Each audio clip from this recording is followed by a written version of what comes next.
How we doing, guys? Welcome back to another episode of the Richie Hicks Jr. Sports Podcast. I am joined by my guys, Mr. Mike Zappi, San Antonio, Texas, as well as Mr. Idris Salam, North Carolina. Tonight's topics, we're going to be speaking on ESPN's mass layoffs.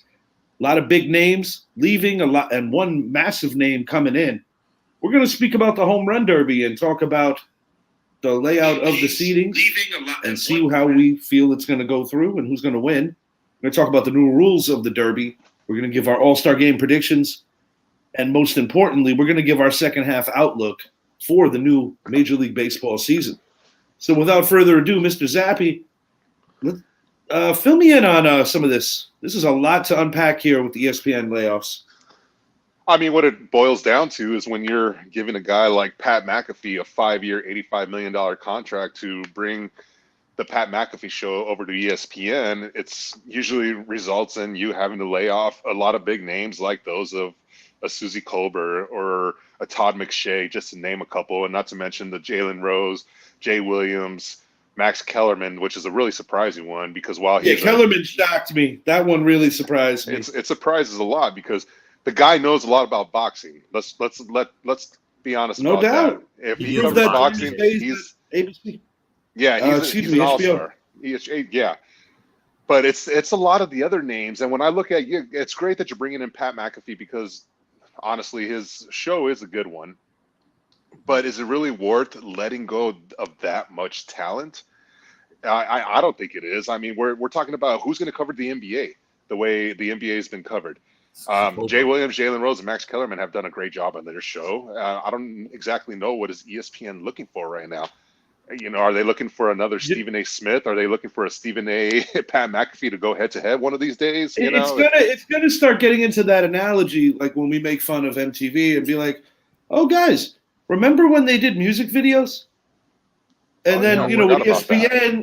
with ESPN, you're gonna be like, "Oh, guys, remember when they had just great members of every angle of that network?" You know, we talk about the golden era. Guys like Dan Patrick, Keith Olbermann, Stuart Scott, Linda Cohn, just to name a few. More recent, Jamel Hill, a lot of people that left Russillo. or were Ryan Russillo or were unceremoniously dumped. Jamel, she got too political. Jamel went over the top. She went over the top. And like a guest once said, ESPN Entertainment. That's what the E stands for. And like we talked about how Jalen Rose, Jay Williams, and my thing is Suzy Kolber. That woman did a great job on the NFL. No doubt. She was good. And to see her name on there, I was like, wow. She was good at what she done. You said Max Kellerman with the boxing. Who do you have on there? Max Kellerman was like the authority in boxing. Max Kellerman might get clowned for some of his homerisms with the Giants. Yeah, and but when it came down, not Brady. But when it came down to just getting after it with any form of boxing, man, I get it. McAfee's one of the hottest names going out right now. Journalism, man. You do. Like, I look at Kendrick Perkins. Okay, you're on the show. How is he still there? How do you still have Kendrick Perkins, but you let Jalen Rose go? Yeah, that's wild. Jalen Rose on the show. The only thing that I don't know what they're making per, but the only thing that I could say is salary. Jason Fitz. But I could be so wrong about that. He had a radio show up until the day he was fired. I wish ESPN would know a little more about Kendrick. So during the offseason and stuff, he coaches a 5th grade basketball team over in Houston. Mm-hmm. And just recently, I was talking to playing poker. I was talking to one of the individuals who he was reffing one of the games, and Kendrick didn't like one of his calls. So Kendrick came onto the court, and he asked politely to please return to the bench. And Kendrick simply looked at him and said, "You know what? F you." Right. And it's like, does ESPN know about that stuff? No. And when I look at they may know him, but you know what? Yeah, but how can you sell me Right. Can either of you sell me on the fact that Kendrick is a better analyst than Jay Williams? Where when Jay Williams talks NBA, he puts his damn heart into it because we all know his career got cut short because of a tragic car or motorcycle accident that he was in. Reddick's getting retained, right? Reddick is in the running to possibly be coaching. So his is the big one right now. But see, you know the thing with Kendrick, and I don't mean to cut you off, Zappy. The thing with Kendrick,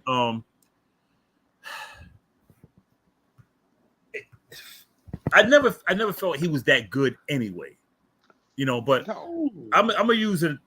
I know black people gonna come at me, but like Stephen A. said, I'm gonna say what I got to say, and I don't give a damn. The way I see Kendrick as that token person. We need that one. It's not the token black guy. It's the one guy who relates to the people who really don't know shit, but they ride like how people do with AB. AB is reckless, but you got his one group of people. Are you insinuating that Kendrick Perkins needs to be the voice of the Thirst Crew? Love it. There it is. You have that one guy who just talks and talks and talks. Once in a while, he says something that makes sense, but most of the time, it's like, what is this guy saying? That one guy, that's Kendrick Perkins. No, it's remarkable that he has the platform because when I've seen some of the dumb shit that he said over the course of just the last couple of months, the freaking MB Joker thing. Yeah, he almost had a heart attack over that. Like, and we saw where Joker ended his season versus how Embiid. And I'm not talking about just because Joker won, because sometimes you win because you have a better team. I'm talking about coming up like that big in the biggest game of the season, and you're the league's MVP. We'll have to track that. Joker had less. Like I said, you can name Joker and probably the next player, but who's the third man, the fourth man, the fifth man? To where Embiid had a squad, you can name the whole five. But who won? Last time I saw an MVP of a league in that playoff season get rocked that bad, and actually, it's not even the same thing because it was a one-on-one against another Hall of Famer. You got to go all the way back to when Olajuwon really handled David Robinson. But David Robinson still put up a stat line that looked better than what this year's MVP did. Yeah. And I mean, let's be real. We've talked about this. Embiid got that MVP off of the last 13 to 17 games of the NBA season. Yeah. Joker was the same. Joker, that's what you're going to get, a triple-double guy who is a great defender, who can pass the ball, can score at will. He could do it all. And him winning the championship with the Nuggets, I think, sent a huge message out there. And what makes it worse, not worse for Joker, but worse about the whole situation, is Joker doesn't do this because he loves the NBA. He considers this a job he hates. And it's like, what the hell, dude? Like, you're one of the best. And 5-7 years from now, I'm sure he's going to be in the topic of conversation of one of the greatest centers to ever play. Speaking of 5 to 7 years from now, he strikes me as the type of player that might walk away from the game while he's still on top. Because I don't think he's one of those dudes that wants to play for 22 years. He's not a guy that has anything to prove. He just shows up, he plays basketball, and he says, I need to get home. What separates him from Embiid? If you look at Joker play, he's at the top of the key, but he's not at the top of the key looking for the ball to shoot. He's at the top of the key, like, go that way, go this way, go that way, go this way, go that way. He's got the mind of a floor general in addition to being a walking triple-double. That's what makes him so great. He does. Yeah, he has a very diversified skill set. Just like the sun, he's like the son of that offense. He's in the middle, and everything moves around him. And he's dishing, he's rebounding, he's shooting, he's doing everything. That's your MVP, and it proves that we've got a little left on this at hand, but this is what I do want to say. Bring in a Pat McAfee. I get it. Awesome move. But this is the thing. Club Shay Shay needs a new home. I'd rather have him than have Pat. I like Pat Mac. Don't get me wrong. I like Pat Mac. I'd rather have Shay. I'd rather have Shay for the. If you're gonna dump all of what they dumped, I think you could justify bringing both shows in. Yeah. Here's the thing. ESPN does not have a salary cap. Did it really come at the cost of some of the greatest and let's be real, some of the greatest, because what people forget is I'm a huge fan of Todd McShay. Which is very rare, but whenever I watch ESPN to watch Mel Kiper and Todd McShay argue, I laugh at Mel and I take in Todd McShay's analyst. And and so that's why, like Richie said earlier when I was talking to him about it. Yeah. It's I hope Todd gets a job with NFL Network. That'd be great to watch him and Daniel Jeremiah have conversations together, because NFL Network, they're going to always cover the NFL, and McShay was a genius. It's like how ESPN did John Clayton. Yeah, that was bad. He was awesome. I'm like, you fired John Clayton? Rest in peace, John Clayton. Not to mention that you look at all the NBA analysts that are moving on, Jeff Van Gundy, Mark Jackson. Yes. The thing is like NBA TV would be a great landing spot, not to mention TNT. Oh man. Jeff Van on TNT. Yeah, because it's just strange. It's really strange, because when I look at what Mark Jackson brings, when I look at what Jeff Van Gundy brings, and plus the fact that they had a good rapport together, I could see them working together in the future. But something tells me NBA TV might be the call. I don't necessarily know if they end up on Turner. And it could be Turner. Because okay, that. No, I was going to say, because I think we are closer than most people think to seeing Ernie Johnson hang it up. He was just recently awarded the Hall of Fame for broadcasters as of last week. We're on I forgot what it was during the golf tournament. Yeah. That it was brought to his attention. He had no idea. Ernie's one of the greatest. Let's be real. Ernie's up there. And I think so, because that's another one, like you said. Mark Jackson and Jeff Van Gundy, but Jeff Van Gundy said it how it was. He would not sugarcoat it. That's why he's gone. And that's why a lot of these people are gone, because they don't sugarcoat it. They just get straight to it. And while people like ourselves love that, ESPN was like, no, we gotta kind of adapt to what's going on and this and that. And it's just like, come on, man. Like, this is sports talk. I want to hear the opinions of some of the greats, the people that I tune in for. I'll tune in for Pat maybe, but he's gonna be on the show with hey, you can only say so much. But do you think it's a coincidence how the panel from TNT, Ernie Johnson, Shaquille O'Neal, Charles Barkley, Kenny the Jet Smith, do you think it's a coincidence that these guys every year win the award? It's because it's real. And it's unfiltered and it's honest to a point where you see how human they really are. Yeah. Whether it's Chuck pissing off Shaq or vice versa, both of them punking Kenny because he's not a Hall of Famer. The pot, Yeah, Ernie knows how to push him into battle, but also how to kind of like reel him back in. Yeah, I love Ernie, man. And they've also almost given Ernie an aneurysm on the damn show, I love Ernie. Ernie's like the and it goes to prove that he's like the godfather of the fraternity. And what it goes to prove is that longevity, chemistry does not go that far just in sports. It also goes that far when you're the faces behind the camera. And that's why we've seen him win year in and year out. That's why we see on Fox NFL Sunday morning, it's the same crew. CBS, same crew, with the exception of one, what's his name? Randy Brown going from Fox to CBS. But Jim Brown made the jump. Or Jim Brown. Thank you. Jim Brown. Oh, probably a decade ago. Yeah, James. Yeah. Over a decade ago. And on Fox, it's pretty much been Howie since the beginning. Yep. Harry since the beginning. Strahan's actually newer, believe it or not, even though he's been there for a long time. Yeah, Strahan's got a career covering NFL Sunday morning or being on ABC doing. I just think it's remarkable that he's on two competitive networks. That's crazy to me. He is. That's something. I always wonder. I was like, wait a minute, isn't he on? But now he's Which means that at the negotiation table, he has to have one hell of a team to be able to not have any stipulations that you can't appear on these guys' networks and you can't be over here. I think that's pretty remarkable. That I mean, the man works like, what, 6 days a week during peak season when you're talking football and all that? I think it's even more than that, to be honest with you. But, you know, I will give my credit to ESPN that we saw this last year when they went out, they got rid of pretty much their whole Monday Night Football crew and bring in Joe Buck and Troy Aikman, steal them from Fox. You know, so they do succeed in that level.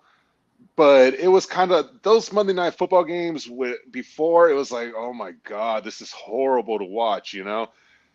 They got creative with a lot of things that didn't work. And I think the absolute bottom was when they decided it was a good idea to put Rush Limbaugh and Dennis Miller at different times. That was like rock bottom. That was a train wreck. That was rock bottom. That's like when WWF brought in Rod Bartlett. That was terrible. Yeah, but it's going to be interesting. I think with Van Gundy, he won't be unemployed long. I think Susie Colbert, she won't be unemployed. Susie's venturing out into a new career path. Is based off of her Twitter feed. Because I got to check it out. It was refreshing to see Trey Wingo send his shout out to her, especially. You know, Trey Wingo was another guy that was let go by ESPN years ago, and to see him send a shout out about that. Got canned 2 weeks ago. Yeah, so yeah, they're good. I mean, you know, I get the changes come and stuff, but whenever you have a person like a Susie Colbert who's put in, I think it was 28 years, 28 years to the same network. Don't even look that old. And doesn't look that old. And I mean, she's a fantastic woman. And not only that, the players respond to her whenever she's interviewing them. That's she's always huge. Smiling. Yes, that's a big one. Would it be safe? Would it be safe to say that a harsh reality that's happening is that the former athlete essentially is replacing the bona fide journalist? And that's the problem. Well, I mean, a lot of these people that were laid off were former athletes too. So that's it's a problem. Well, it's I mean, an interesting one. You got Mark, you got Jeff. I get it. Coach, player. Yeah, mainly the NBA family in terms of alumni. I would say took the bigger hit. But what I'm trying to say is that you have a former punter people are so far removed from that guy being an NFL player. Mm-hmm. But, you know, enter Club Shay Shay. Like I said, he doesn't have Shannon. Nobody knows what Shannon is necessarily going to do next. But Club Shay Shay is very popular. You know, so I would have to think that ESPN is definitely going to think about bringing that on as well. I've also heard that they might potentially pair him. He's on CBS. I forgot him on. Yeah, he was on CBS prior. Yeah. I have a feeling Shannon is going to take the route of more of a Stephen A. Smith's podcast. Think so too. Not, you know, where he can cover multiple topics. Because when Shannon talks, while I don't agree with a lot of the things he says, he does bring valid points. And he's a very educated man. Let's be real about it. You know, and when he comes to a battle, whatever the battle is, he comes prepared. It's not like he's just speaking to speak. He's a very smart man.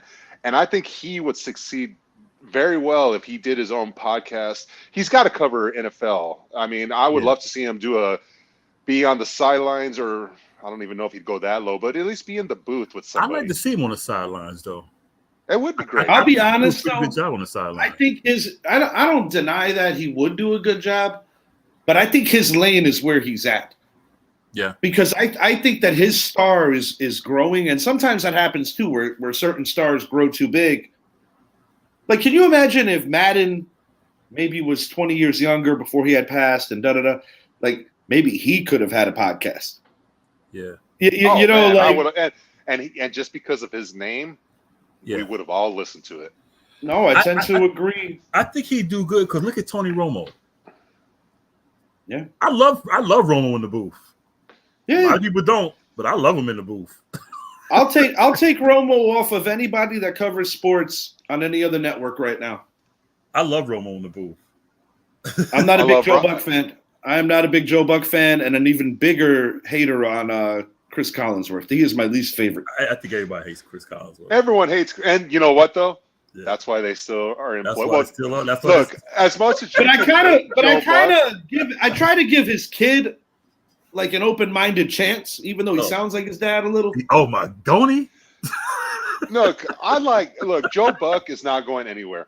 No. As much as people hate him, he's not going anywhere. The guy has got one of the best voices for sports. That's what it is. And he followed in his father's footsteps. Yep. So he has had years and years of training to do. I mean, bro, he's not as annoying to me as Collinsworth.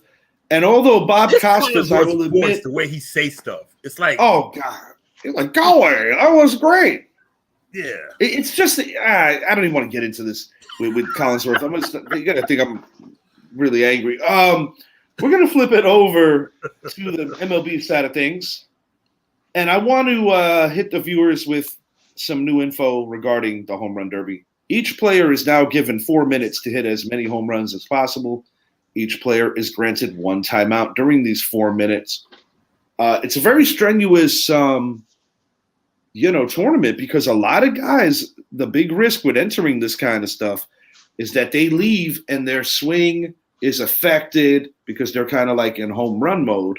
Mm-hmm. And it has been proven with more guys to affect them that first month after an event like this. But these are your participants. I like the new rule, and the reason why I like it going from 2 to 4 minutes is instead of having this batter have to swing continuously for 2 minutes, I believe that expanding it to 4 minutes now allows the body to recover better. You hit 2 and you take 2. You hit 2, you take, whatever the case may be. Each player is going to have a different approach.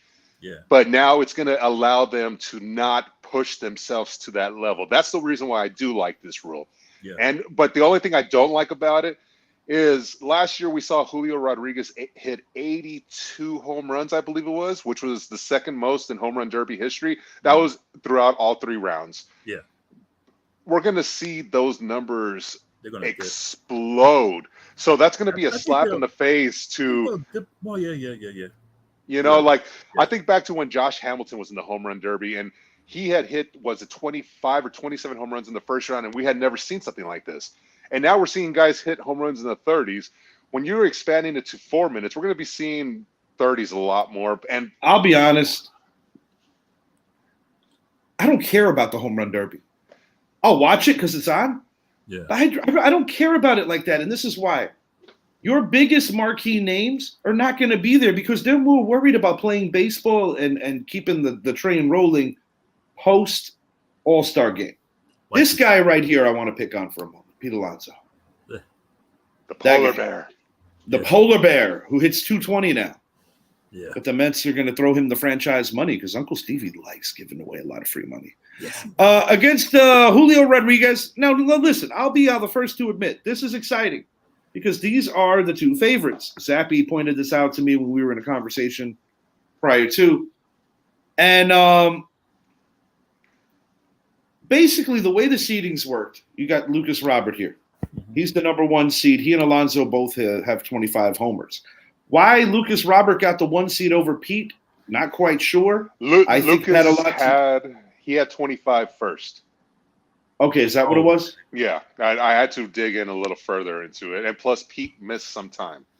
I thought it was really because this was the marquee matchup that they wanted. It could be that too.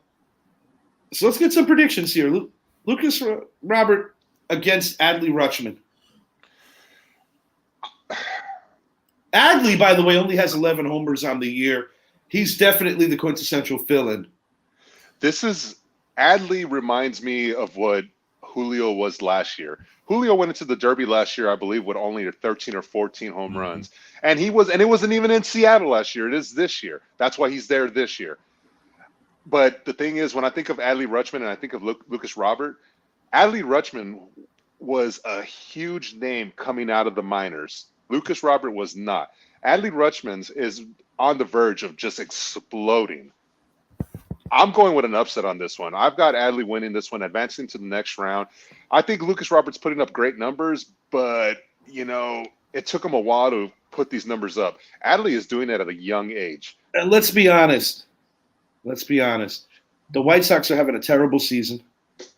Yep. And not a lot of people were even aware that this man had 25 home runs or he's having the kind of year he's having until it was announced. I'll be honest, like the White Sox are an afterthought to a lot of MLB fans. I got Adley for the upset as well.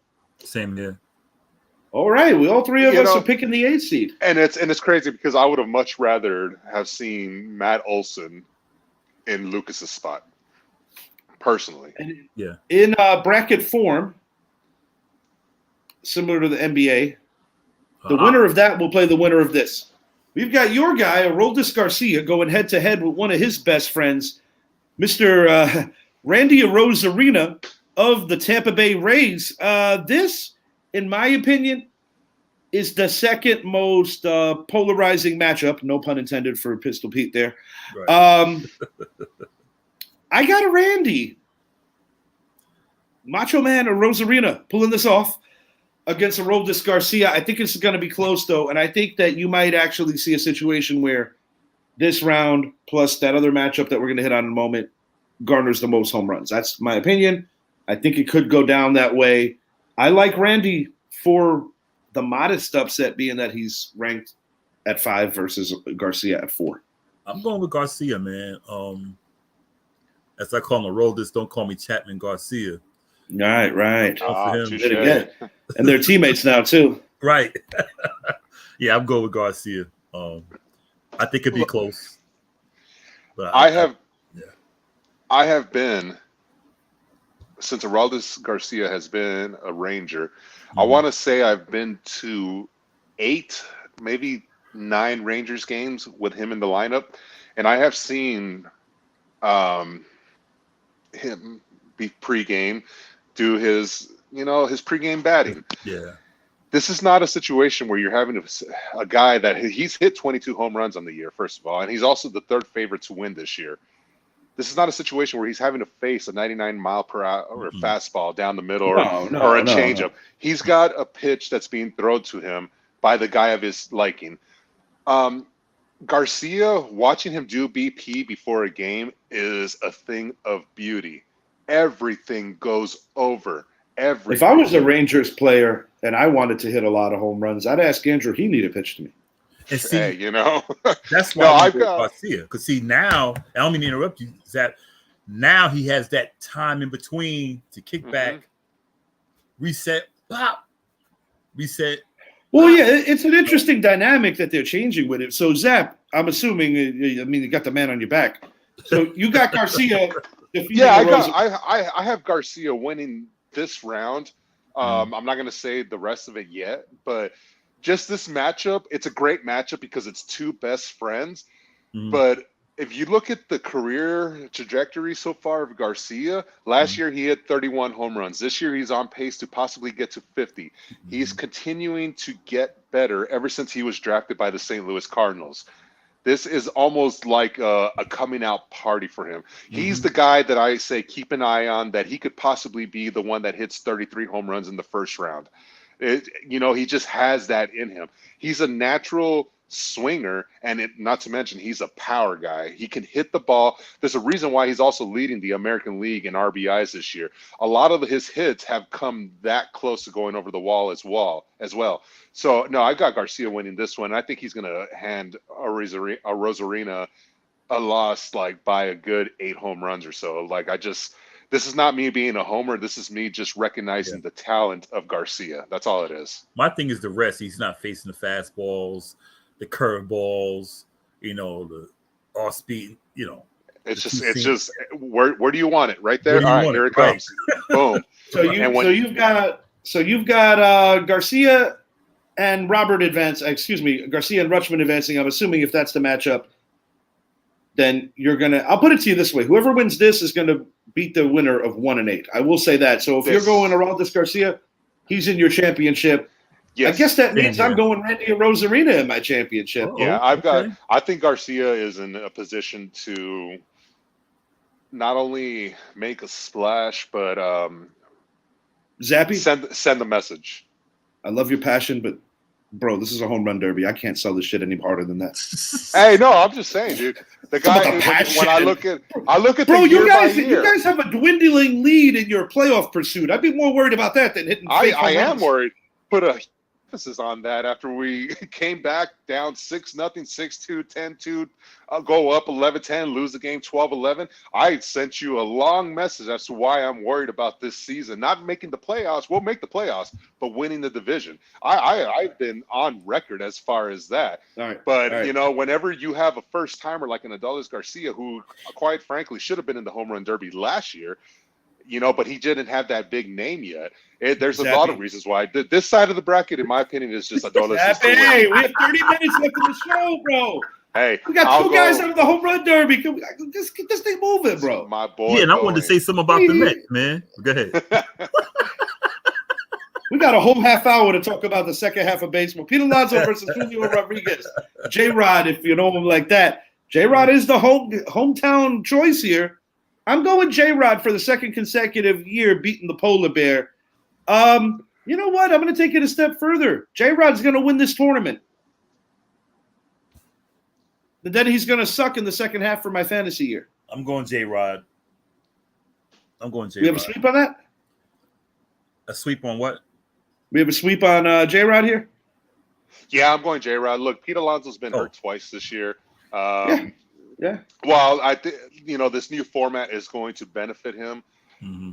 This is J-Rod. He's in his hometown, or not his hometown, but with his home team at the home stadium. Mm-hmm. He knows that stadium very well. He exploded last year. Yeah, I think J-Rod is going to win this one, but not win the whole thing. I got bets edging Vlad, but neither outcome would really shock me here. Yeah. I got bets, and but you know what? Being the Yankee fan that I am, I want Vlad to get hot, hit a bunch of home runs, and get tired, and screw up his swing. Go, Vlad. I'm going Mookie. Okay, all right. This is to me the closest matchup out of the other ones. You know, I could go either way on this one. Before the show, I was saying Vlad, but then I think about how much hype I was giving Mookie Betts on the phone earlier today with Richie while my son was sitting there. I gotta go Vlad on this one. It just seems like Mookie, he doesn't really have anything to prove. He's finally got the power numbers that we've been waiting for, but Vlad has been doing this on a constant basis year in and year out. I'm going Vlad on this one. Who's in your finals, guys? I got Randy Arozarena. Yeah, I got Randy Arozarena number 5 taking the L in the championship to Julio Rodriguez number 7. Go ahead, Idris. I'm going Garcia for sure. All right, so you got Garcia in the finals. Mm-hmm. On the other side, damn.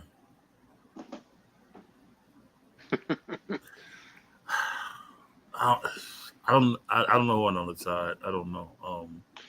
Here, I'll give you a minute. I got Garcia versus J-Rod, classic final. Garcia coming out on top. I guess I'll do the same. Yeah, Garcia and J-Rod. Yeah. All right. All right, and in case I didn't tell anyone, I hate the home run derby, but I'm happy that none of my guys are participating in it.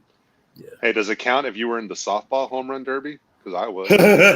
That's sounds like the Homer Simpson one. Our second half for the Major League Baseball season. All right. So basically, I guess the big question at hand is who are the pretenders that are in current playoff spots? I think that's a good place to start, and we can start kicking out some of these guys. Idris, I'm going to start with you. Is there any particular team that's kind of holding down a spot or maybe peaked too early that you think is just kind of holding a spot and temporarily? Leaders or just those in contention right now? Just in general. Like how do you think this plays out? Tell you what. Go ahead. Yeah. You going to say? Let's start with the East. Do you think Baltimore's going to hang on for another? No. Me neither. No. They did win tonight. They beat our Yankees tonight. Yeah, I think they'll do what they do.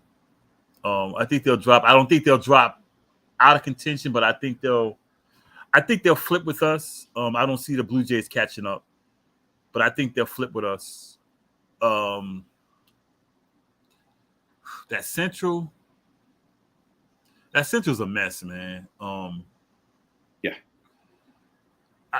The Central just, we're gonna skip that. Rangers and the Astros. I think the Orioles will push them, but I think the Rangers will hold on. But I think they're gonna fight the rest of the way. Yeah, Rangers need to make a couple of moves in my estimation. Because the Astros are coming. They're not coming. They're already here. Yeah. Yeah, I think they're gonna, the two teams in the American League that are dinged up in a big way, but the two teams in the American League that I actually think could still be the usual suspects are the Astros and the Yankees, oddly enough. Because while I'll be the first to say that it's been a very topsy-turvy Yankee season and a very frustrating one at that for much of our fan base, what I find encouraging is that we're at the midway point, more or less. You got 4 games left, 4 days left, whatever have you. It's about to be the midway point.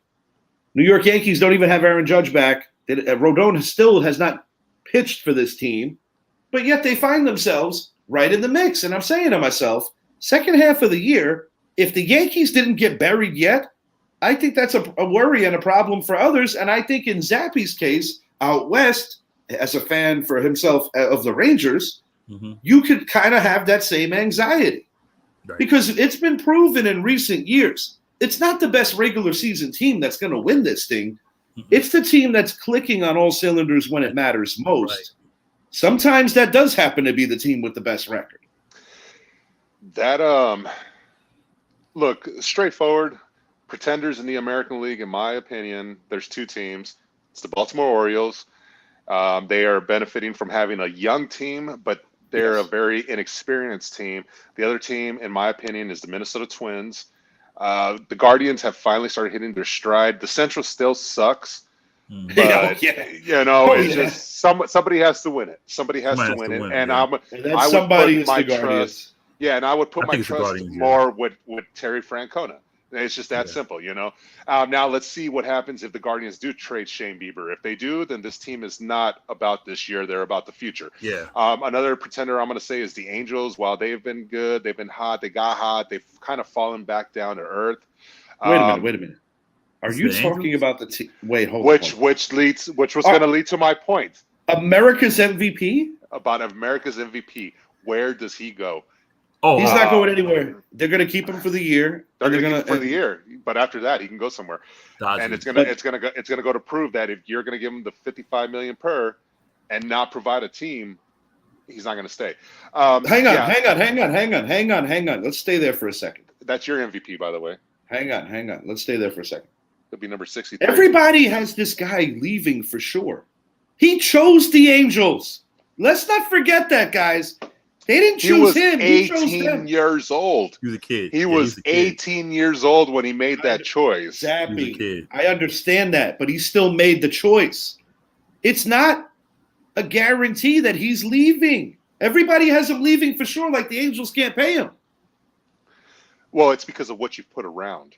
And what is your manager, or not your manager, what your owner willing to spend? There's a team in that city that is willing to spend the money. We've seen it time and time again with the Dodgers. I understand that. But hold on. As the Angels, are you just conceding, you're going to play there? I'm not convinced that he wants to leave. I'm not convinced that he wants to leave. Oh, no. I'm not convinced he wants to leave either, but I'm also not convinced that the Angels are going to put a team around him. They haven't done it with Trout yet. They never did it with Trout. They never. They haven't. You brought in Pujols, but that was kind of when Pujols was going down. Yeah, he's on. But at what point? He's already 40 years old when he went there. But at what point do we start pointing at the Angels and saying this is just an organizational failure? Because when you look at them on paper over the years, you can't say that this team hasn't had talent. You can't say that this team hasn't underachieved. And see, define that's the talent. That exactly. Define talent, because while they did put talent around, it was talent that was supposed to be talented. and they just never lived up to the expectation. That expectation is now with arguably the greatest baseball player to ever play the game. No disrespect to Mr. Babe Ruth out there. Rest in peace. So he goes to the other team in that city. So they're what would they be considered? The longest pockets that underachieve? Because outside of the pandemic World Series, what the hell have the Dodgers done since 1988 again? Can somebody fill me in? Well, yeah, we already have talked about that, but with baseball, as it's still one of the only sports that does not have a salary cap, it comes down to how much are you willing to spend. No, I get it. We've seen not convinced that he's going to leave. I'm just not convinced that he's going to leave. He's going to leave. We'll see. He's going to be in the West Coast. The bigger question is there any possibility that they shock the world and trade him? Yes, you have to keep that as a possibility. Because let's be real, whenever you're an owner or a general manager or a coach, whatever the case is, you're going to say the right things because you do not want to get into the mentality of the player. I'm going to tell you why he's not getting traded. Here, let me say it this way. We saw it with the Golden State Warriors. We saw it with Jordan Poole. Oh, he is here for the next 4 years. And only a couple days later, he was gone. And then the reports came out, the ones that I was saying, the players had problems with Jordan Poole. I'm not saying players have problems with Shohei, but whenever you're going to pay a guy $55 million to from an organization that has proven time and time again that they will pay one guy but not pay others, it's hard for me to accept that. Shohei is a winner number one. He's a talented guy, but he wants to win. And you're going to pay him this money because he's a pitcher and a hitter, and he's a fielder. We've seen him field, but it's just like Idrison, Mike Trout. Dude, he's a DH that pitches once or twice a week. He ain't no fielder. That's what he does. Well, no, he fielded early in his career. But what I'm saying is he could do. Well, he just turned 29 yesterday. He could do it all. He's a great. No, he can't do it all. He can't do it all. He's not in the league 10 years and he already don't play the field anymore. He can't do it all. Well, I mean, when you're pitching, you got to give that elbow a rest. Why is he missing the All-Star game? He has a blister? A blister? He'll be gone. He's gone. Listen, I want to hone this back in, but I do want to ask this. We'll hone it back in, but I do want to ask this. All right. Is he getting traded? Bottom line, is he getting traded? Right? I'm going to say no. Team. I say if he gets traded, there's only one team that makes sense. That's the San Diego Padres. It's the trade I brought up before for Fernando Tatis. They have great talent, or he gets traded to my Rangers. They're not going to. I don't think he'll get traded, but they got to do something because they'll lose him for nothing. No, they're going to lose him. This is the thing. You have a chance of retaining him. I still reiterate this. Yeah. I don't think he wants to leave. I mean, he may not want to leave, but people also want to win. No, I get it, but this is my thing. You have the best player in the world. Mm-hmm. You got to have something that puts the asses in the seats. We have the other best player in the world. Are people coming to Yankee Stadium to see what they got going on right now? Do people tune into the Yankees? Are the Yankees always on TV because they're going to win the World Series because Brian Cashman did it again? Brian Cashman hasn't done it for a long time. They tune in for Aaron Judge. The Angels are associated with Shohei Ohtani. The Yankees like. I'm not convinced. I'm not convinced that the Angels. Zap. Let me finish here, bro. Let me finish. I had to listen to you overselling that home run derby for too long. Hey, let me finish this. Home run derby is the greatest thing ever. Microwave pizza, man. Pizza rolls. The thing with Shohei is similar to Trout. Trout had chances to leave and this and that. He chose to stay there. Certain guys, it matters to be with the same team. And I want to reiterate this yet again. He chose them. He chose them. The Dodgers them over one team. And that team is out in the East Coast. I understand that. And then you're wearing their colors. And it had to do with distance from home. I didn't ask you what it had to do with. He chose them. He chose them. I don't want to get into this where he goes and why he did it. He chose them. It comes down to he chose them. That's it. It comes down to what is best. What is best for him and his future. He is just but the now in his prime. is the Dodgers haven't won jack shit since '88, unless you want to count the pandemic trophy. I'm not saying the Dodgers. Yeah, but hold on. You said the Padres a minute ago. What are they building over there? Well, what are the Padres building? The Padres, we already know. You want to talk about underachieving? Guy. There's a guy that's going to be fired here in the next few days. I think we can all expect that Bob Melvin is out. There's one of my second half outlooks. The Padres will be the Phillies of last year. The Padres, they need to make some moves. What the first move they need to make is fire Bob Melvin, because when you have that much talent surrounding your team at every position, I get it. It's more than the manager.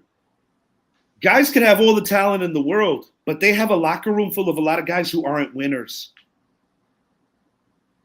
Selfish players. You have a lot of selfish players on that team, dude. You got Juan Soto, who got that ridiculous contract. I still don't know why. He's only hit over 300 once in his career. I know. You got Manny Machado, who's probably the most overpaid at his position.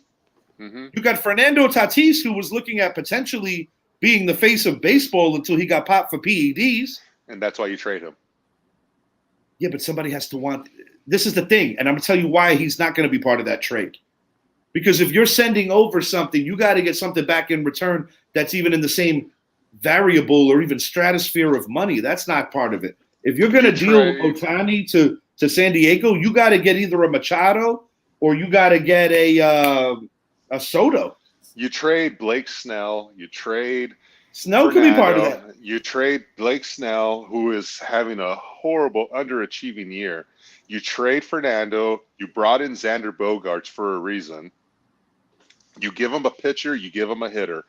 You give him each of those. Fernando Tatis, I'm sorry, is still one of the best baseball players in baseball, even after everything that has happened with him, because he's a talented guy.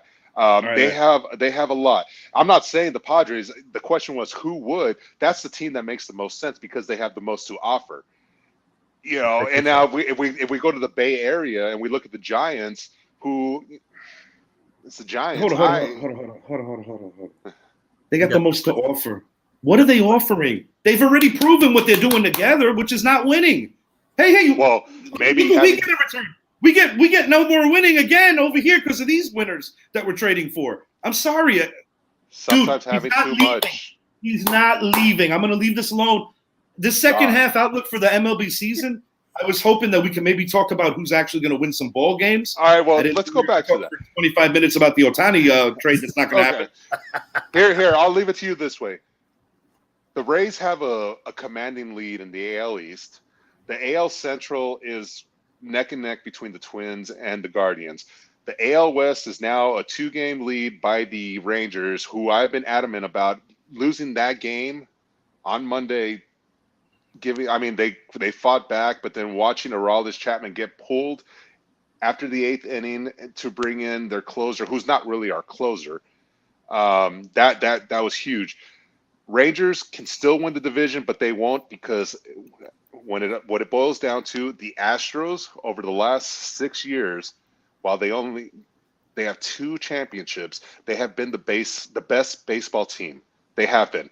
It doesn't matter how you guys want to look at it. They have been the best team in baseball because it's been constantly, time and time again, in the ALCS, have been AL representatives in the World Series. The Astros are also doing this with the minor leaguers. I think the Astros are going to win this division. I think the Astros are going to make the World Series. It's possible the Rays do, but I just don't think the Rays are going to lose that division. But I do think the Yankees are going to jump the Orioles and make the playoffs. The Yankees are a team that worries me come playoff time because, like the Astros, they're getting healthy. And you want to sit down people like that, So I'll give you credit to that. We haven't even got to the National League yet. That's what happens when we talk for fucking 38 minutes about the home run derby. It was 20. I was giving each topic 20 minutes. Let me start with the National. I think the Braves are going to do what they do. I think that's a runaway. The Reds, surprisingly, But I think they'll hold off the Brewers because the Brewers do what they do.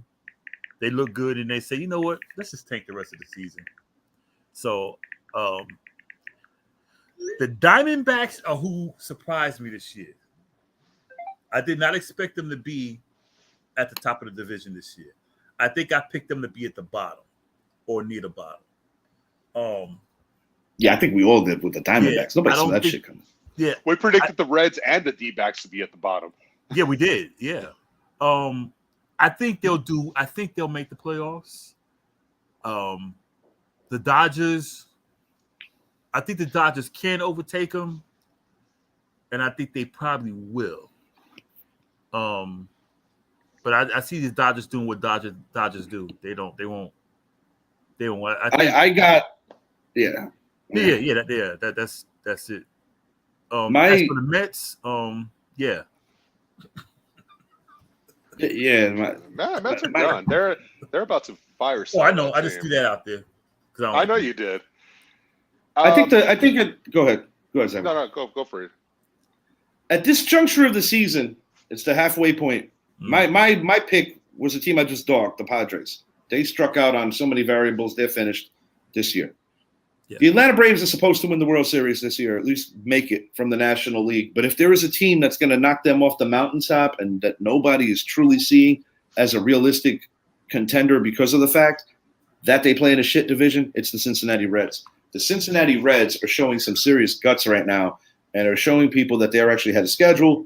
In the American League, if there's anybody that I see coming from afar, no, I don't, because the Seattle Mariners are waking up, but it's still not good enough. The Angels, the Angels have already screwed themselves. I think you're looking at if somebody's going to fall out, I agree with Zappy. I agree with Idris. I think it's the Orioles. And I do think that the usuals are the ones you worry about. The Braves, the Dodgers, the Yankees, the Astros. Because if the Yankees and Astros get healthy, I actually think that you might have another ALCS that features those two teams. Not necessarily Tampa. They do have their share of injuries too. Like the Orioles, I think the D-backs are ahead of schedule. They have done great. Corbin Carroll, who is hands down the NL Rookie of the Year, I think they're a pretender right now. I think the Dodgers they're only 2 games back now. They're on the verge of taking back that division. They're going to take it back, and they're going to hold on to it. The D-backs still might get in, but I'm not expecting much for them. The Central, I'm going to say the Brewers are pretenders. As I thought I had high praise for the Cardinals even later on into the season after them. We all thought they were going to do more than what they did. They've been a bottom feeder, and they got old quick. And yeah, they did. And it goes to prove that when you get rid of your locker room chemistry with 2 players, they didn't get rid of them. They just retired. But it affects the team. The Reds are the team I'm going to watch out for. This team is a year ahead of schedule. And when you look at Abbott and De La Cruz, I mean, oh my God, 2 of the most exciting players in baseball. Yes. One's a fielder and the other one's a pitcher. And when De La Cruz, to see what he did today, where in the second inning he gets pulled to the side because they wanted to evaluate his bat, and it was good, and then he goes and launches a bomb later on in the game. Crazy. He's a stud. Dude, that's a young team, and they are so freaking exciting to watch. And it's crazy that division has 2 of the most exciting players in baseball, and they're young, and that's with O'Neal Cruz and De La Cruz, So I'm going to say the Reds held on to this division, and I think they've got something special with Abbott, who's clearly going to be that team's ace for the next 10 years, and De La Cruz may possibly be one of the better entertain. Like what Ronald Acuna is doing right now is what De La Cruz will be doing in 2 years. Yeah. Let's put it that way. The Braves, they're going to win that division. They're going to win the National League, and they're probably going to win the World Series. There's no question about it. There's no one in that division that can catch them. You're gonna World put it on the Series Phillies? World Series prediction. Right now, Yankees, the revised one. Braves. You said Yankees Braves? Yankees Braves. Was that a ding for a good call? I'm going to say, as much as I don't want to say it, I'm going to say it. Astros, Braves. Braves win the World Series, though. I'm going I'm going to take Richie's prediction. I'm going Rays versus Braves. Richie, I think, brought up a great point a few weeks ago where the Rays will make the World Series, but they will lose, which will lead to their eventual departure from Tampa Bay. This Rays team is talented from top to bottom, pitching and hitting. But I think the nightmare for MLB would be if they won the World Series. That would be an absolute nightmare, and you can't leave the city after winning. I mean, you can, but you can't. So in that regard, even though they are considered a division rival, should the Rays make the World Series, I will pull for them. I'll also pull for them because of the fact that they have such a small, so compared to what the spending is compared to around MLB. But the reality is that while I respect them, I don't see them as mighty as many people did through the first 2 months of the season. I've been seeing some cracks in their armor. And like I said, I absolutely hate to say this, but I still think the Houston Astros, and Zappy said it off air, he also said it on air, with the injuries and with the overachieving and with still hanging around and waiting for the Angels to show that they're pretenders. Waiting for Texas to be like, oh, shit, we better make a couple of trades or else we're not going to hold these guys off. And now here we are. You got the two Texas teams staring each other down. The Yankees, 2 out of 3 over Baltimore, tonight was disappointing after blowing a 3-0 lead. But like I said, when you're missing your number 2 and you're also missing your captain and you've had injuries galore all season long, but your pitching keeps showing up consistently, yes. You look at pitching wins championships. Yes, the Yankees have a puncher's chance. They still do. Absolutely. I agree. The only thing why I like the Rays more is because I trust the Rays pitching a little more when healthy. And let's be real, this Astros team, this Rays team, they're going into the playoffs healthy. It's that simple. Yeah. And National League, I mean, the Braves can put up a fight against them, or the Dodgers can put up a fight against the Braves, but the Dodgers are going to make a deadline deal. There's no question about it. The Dodgers. There's the thing with the Dodgers. Maybe I'm overstating it. Maybe I'm overemphasizing it. Story every year. Everything with the Dodgers. This is how I view them. They're a team that constantly brings in all kinds of all-stars, but I don't think they necessarily have anything in that clubhouse on a deeper level that they feel is like homegrown, identifiable. That's who we are. That's what we are. I don't feel that the Dodgers have that. They might win 100 games a lot, but I feel that you're paying for a semi-super team, but you don't have an identity. I don't like the Dodgers. Then I think Dave Roberts is a little overrated as a manager. I'm going to be honest with you. Yeah, I agree. Hey, I don't like him. He had one of the best steals in Red Sox history. I don't like him. On that note, it's now time to mute him. Undeniably, yes, and that did not motivate my assessment of his managerial skills. I just think that they're overrated in general. They're an overrated organization. You got to go all the way back to Kirk Gibson hitting that home run. The Wonder Years were on the air back then, just to put it in perspective of how long it's been. Yeah, they win a pandemic World Series. Yeah, they didn't. I don't think they played what, against the Rays. Against the Rays. Yeah, 60 games, something like that, 65 games. It was exactly 60 games. Yeah. And when seeing the media members, attending that World Series, it really didn't pale in comparison to seeing what a Rays game looks like when you go under normal conditions. So it wasn't really a big deal. Hey, you know what though? That World Series was here in Texas, and that was the only reason why there was fans in the stands. Don't forget about that part. So, yeah, you guys rocked with that, and we did make. Oh man. Hey, coming up on the 1 minute mark. Second half is going to be fun. I'll say this much: if you're not watching baseball this year, I have eaten my words up. With these new rules that were set in place with the pitch clock and everything, it has been a success. There's been more fans in the stands. I love it.